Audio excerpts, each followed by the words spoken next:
নমস্কার বন্ধুরা, পাকশালা ten and ব্লগসে আপনাদের অনেক অনেক ওয়েলকাম। আজ আমি আরও একটি নতুন রান্নার রেসিপি নিয়ে আপনাদের সামনে উপস্থিত হলাম। আজ আমি বাঁকুড়া স্পেশাল কুরকুরি ছাতুর একটা রেসিপি আপনাদের সাথে শেয়ার করছি। সর্ষে কুরকুরি ছাতুর রেসিপিটি। ভিডিওটি ভালো লেগে থাকলে আমার চ্যানেলটি সাবস্ক্রাইব করে আমার পাশে থাকবেন, পাশে থাকা বেল আইকনটিও প্রেস করে দেবেন, তাহলে নিত্য নতুন যে কোনো ভিডিও খুব সহজেই আপনাদের কাছে পৌঁছে যাবে। এই রেসিপিটি তৈরি করবার জন্য কুরকুরি ছাতু নিয়ে নেওয়া হয়েছে। বাঁকুড়াতে এটাকে কুরকুরি ছাতু বলে। ছোট ছোট মাশরুম, একেবারে ছোট সাইজের, মার্বেলের থেকেও ছোট হয়, আবার মার্বেলের সাইজেও হয় কোনোটা। আমরা এটাকে মাশরুম বলে, আমরা মাশরুমই বলে থাকি, কিন্তু বাঁকুড়াতে এটা স্পেশাল ছাতু নামেই পরিচিত মাশরুমটা। আর আমার বড়মশাই বাঁকুড়া থেকেই এই মাশরুমটা নিয়ে এসেছে। এই কুরকুরি ছাতু বলে এটাই নিয়ে এসেছে। ভালো করে ধুয়ে, শুধু দু টুকরো করে নিয়েছি, মাছ বরাবর কেটে দু টুকরো করে নিয়েছি। ভালো করে ধুয়ে জল ঝরিয়ে নেওয়া হয়ে গেছে।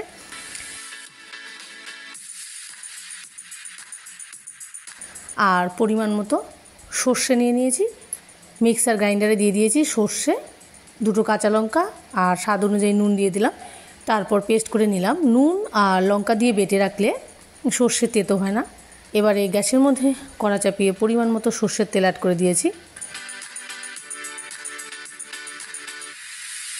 এবারে মাশরুমটাকে ভেজে নেব তেলের মধ্যে।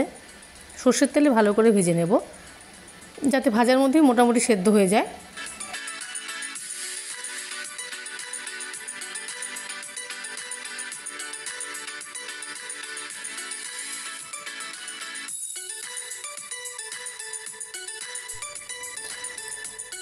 সব মাশরুমগুলো অ্যাড করে হালকা করে নেড়েচেড়ে নেব।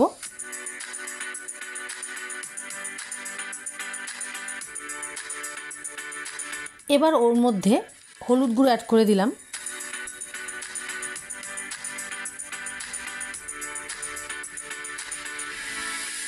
হলুদ গুঁড়োটা ভালো করে মিশিয়ে নেড়েচেড়ে রান্না করে নেব। লো থেকে মিডিয়াম আঁচে ভালো করে ভেজে নেব। ভাজার মধ্যেই যাতে মোটামুটি সেদ্ধ হয়ে যায় সেরকমভাবে ভেজে নেব। দারুণ লাগে এই কুরকুরি ছাতুটা খেতে, আর বাঁকুড়ার স্পেশাল একটা রেসিপি। এবার ওর মধ্যে অল্প নুন দিয়ে দিলাম। হলুদ আর নুন দিয়ে ভালো করে নেড়েচেড়ে ভেজে নেব।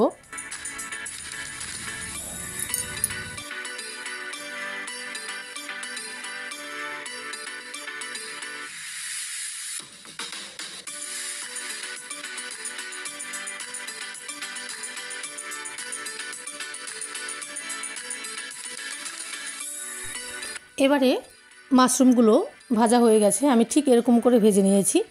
এবার একটি পাত্রের মধ্যে উঠিয়ে নেব।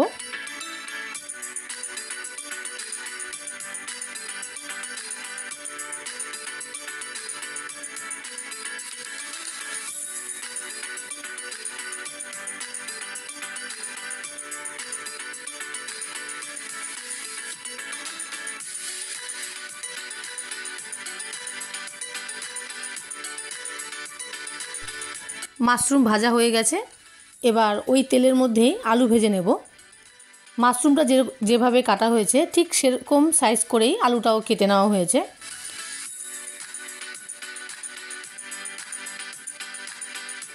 আলুটাও ভাজা হয়ে গেছে। এবার ভাজা আলুগুলো তেল থেকে উঠিয়ে নেব।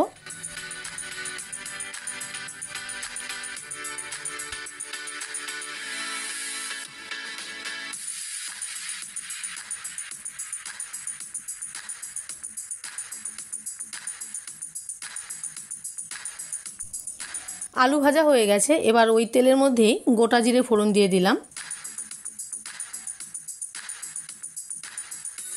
আর দুটো কাঁচা লঙ্কা চিড়ে ওর মধ্যে দিয়ে দেওয়া হলো, আর বড় সাইজের একটি পেঁয়াজ কুচি ওর মধ্যে অ্যাড করে দিলাম। 5-6 কোয়া রসুন কুচি ওর মধ্যে অ্যাড করে দিলাম।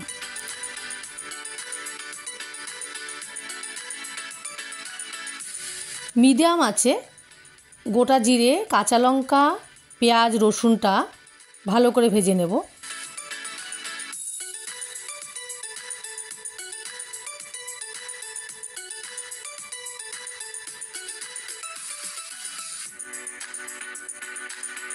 ফোড়নটা ভাজা হয়ে গেছে।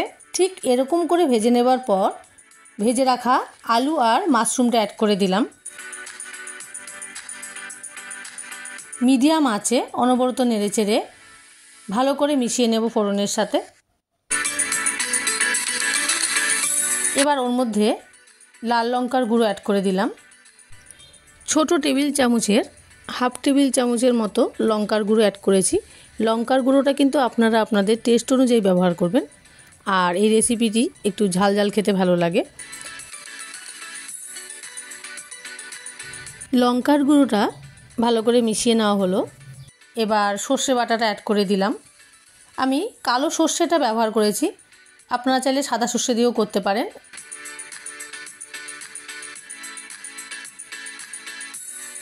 একদম লো আছে সর্ষে বাটাটা দিয়ে ভালো করে নেড়েচেড়ে মিশিয়ে নেব। সর্ষে বাটা দেবার পর খুব বেশি ভাজবো না, সর্ষে বাটাটা হালকা করে ভেজে নেব। এবারে ভাজা হয়ে গেছে সর্ষেটা, আর ছাতুটাও পরিমাণে অনেকটাই কমে এসেছে, মানে মাশরুমটা।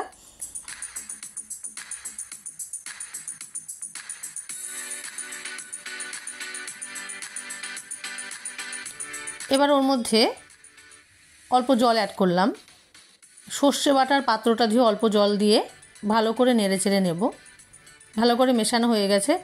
এবার ওর মধ্যে আরও অল্প জল অ্যাড করে দেব।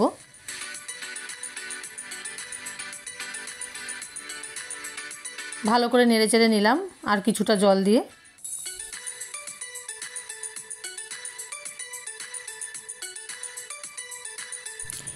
ঝোলটা ফোটার জন্য অপেক্ষা করতে হবে। এবারে স্বাদ অনুযায়ী চিনিটা ওর মধ্যে অ্যাড করলাম। ছোট টেবিল চামচের হাফ টেবিল চামচের থেকেও কম চিনিটা দিলাম। চিনিটা দিয়ে ভালো করে নেড়েচেড়ে নেব। মাশরুমটা কিন্তু অলরেডি সেদ্ধ হয়ে গেছে, আর আলুটাও ভাজার মধ্যেই সেদ্ধ হয়ে গিয়েছিল। বাঁকুড়া স্পেশাল কুরকুরি ছাতু রেসিপিটি এবারে তৈরি হয়ে গেছে। ঠিক এরকম করে একটি পাত্রের মধ্যে নামিয়ে নেব।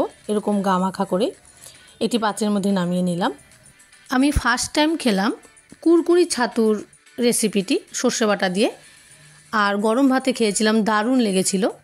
এরকমভাবে সর্ষে কুরকুরি ছাতুর রেসিপিটি তৈরি করে গরম গরম ভাত বা রুটি দুটোর সাথেই পরিবেশন করা যেতে পারে।